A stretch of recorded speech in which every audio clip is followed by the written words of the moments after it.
In our last videos, we have been talking about the overall theme has been how the English tried to attempt settlement in the New World. And we saw that the Lane colony didn't work, that the men didn't want to work, that failed, the white colony disappeared. And so the king and queen by this time are like, we're done. We're done putting out the money, we can't afford it anymore. And so we're just kind of we're going to take a step back from trying to settle, put a colony in the New World.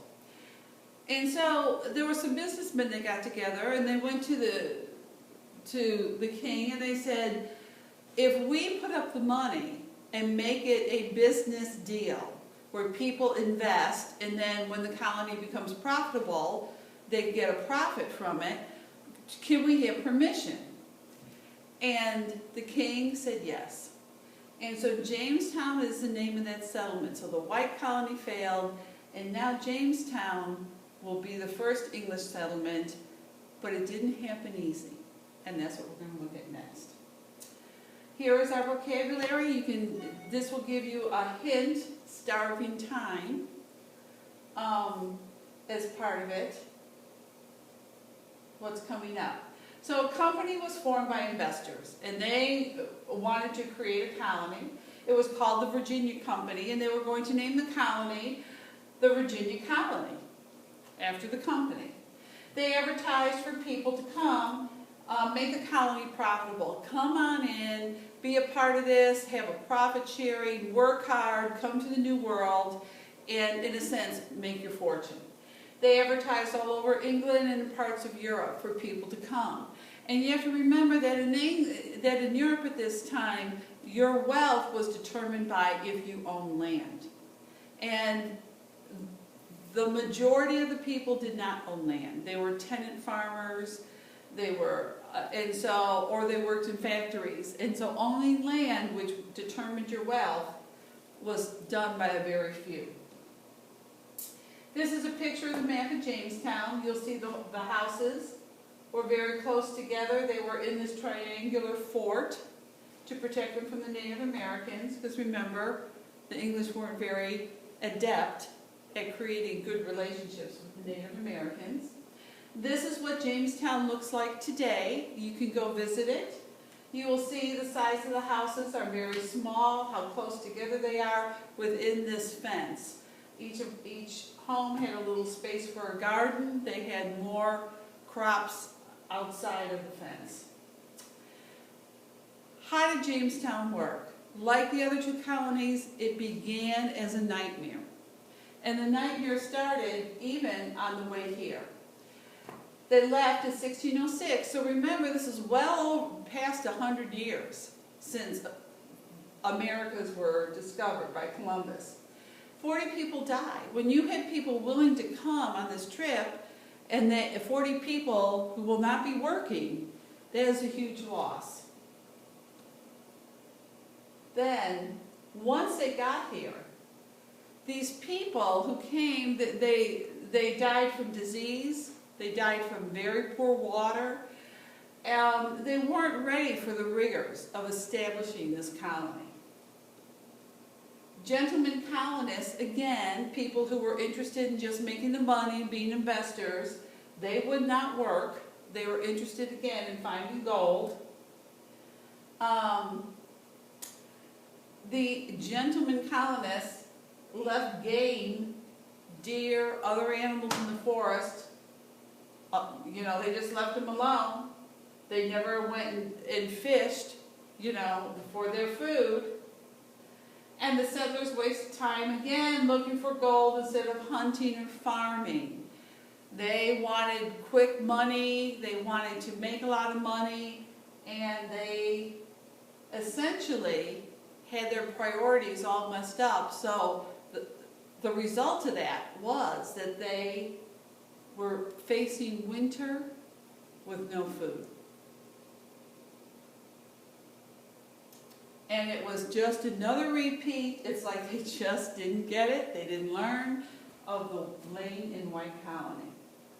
Here's another picture of the settlement. You did not have kitchens in these homes. A lot of the cooking and everything was done communally outdoors. So you really got to know, you were in very close quarters with the people in there. So the colony's falling apart. Absolutely falling apart. People are starving, people are dying. There was one man who was accused of, and tried and burned at the stake for killing and cannibalizing his own wife because they were so short on food. So the conditions there were dire, were just drastic. And so this company thought, we can't lose all these, millions of dollars in our investment. So they got John Smith. And they sent him over to the colony. And John Smith came in and he said, folks in the colony, it is my way or the highway. Here are the rules of this colony. If you don't do it, then you can starve, and that's fine by me. So John Smith was sent to bring leadership to the colony. He was tough. He was extremely tough. One of his rules was, if you don't work, you don't eat. And there were some that at the beginning decided not to work, and they saw other people eating, and they would try to get the food, and they were prevented. Smith meant it. He said, you'll die. That's because it's your choice.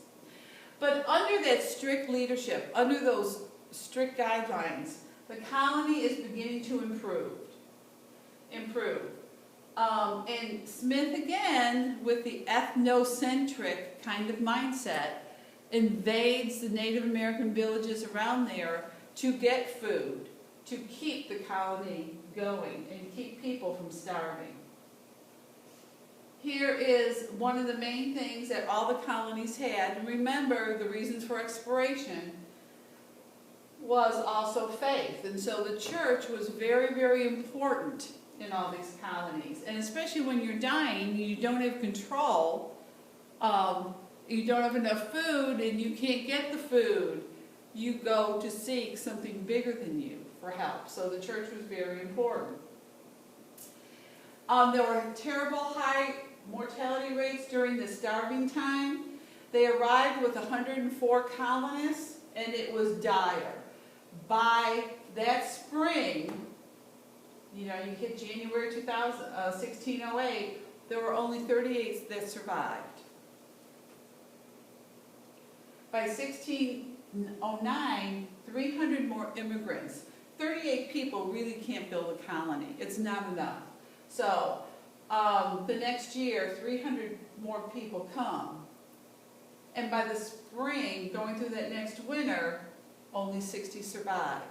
So they went through a succession of a couple winters where people were just dying. Death was rampant, and they were barely able to hold on. Between 1610 and 1624, there were over 10,000 immigrants who came to try to help establish this colony. And so this colony is struggling. And when people hear about how horrible it is there and people are dying, it's hard to get a lot of people to come. There was many problems going on. Terrible water, terrible food sources. They picked to build a colony at a terrible swampy place. Crazy. The expected life expectancy was only 40 years. So it was not very, very good. The death rate for children in the colony before age 5 was 80%. So if you had a baby, there was an 80% chance this baby would not live to see age 5. Well, what turned it around? This gentleman named John Rolfe. Now, he was kind of a go-getter type of guy, and he really wanted to make his mark and make money and become established and wealthy. And so he stole some tobacco seeds, and he smuggled them in to the colony, and he began to plant them. And they thrived in the Virginia soil. And at this time, smoking became the rage in Europe. And the demand for tobacco was skyrocketing. Well, if there's a large demand, you can charge a higher price and you can make more profit. So, all of a sudden, the Jamestown colony is producing hundreds of pounds of tobacco. So, in 10 years, 1608, the horrible first winter when so many died, in 10 years, they produced 20,000 pounds of tobacco. And despite losing 1/3 of the colonists in an Indian attack, 4 years later, 60,000 pounds. 5 short years later, 500,000 pounds. And then over 1.5 million. And so, in just 2 years, more than double. And so, tobacco was really the thing that saved the Virginia colony. The problem with tobacco is, it is a labor-intense crop to grow. You need a lot of labor, a lot of people to grow this crop. So in order to grow that much, Virginia needed something very important. Now, tobacco made Virginia successful. Many people came to settle in Virginia, but because tobacco was such a high-intensity labor crop, slaves were needed. So in Jamestown in 1619, was the first importation of slaves. This is a tobacco, this is a label, on English tobacco. And they are showing, here is the Englishman sitting there, and here are these slaves growing and harvesting and weeding the tobacco. So, slavery was important, but it really became profoundly important closer to the mid-1600s and end of 1600s, when tobacco, the spread and the growth of tobacco became so much more widespread. So, in order to grow all this tobacco, they needed slaves. And here is a map of the slave trade that happened during this period. And slaves and Africans were abducted by the thousands, brought in, and shoved in these boats. This passage from Africa to the Americas is called the Middle Passage. And the conditions of the slaves in the Middle Passage were horrific. In fact, the percentage of death during these passages was almost like Jamestown was at the beginning.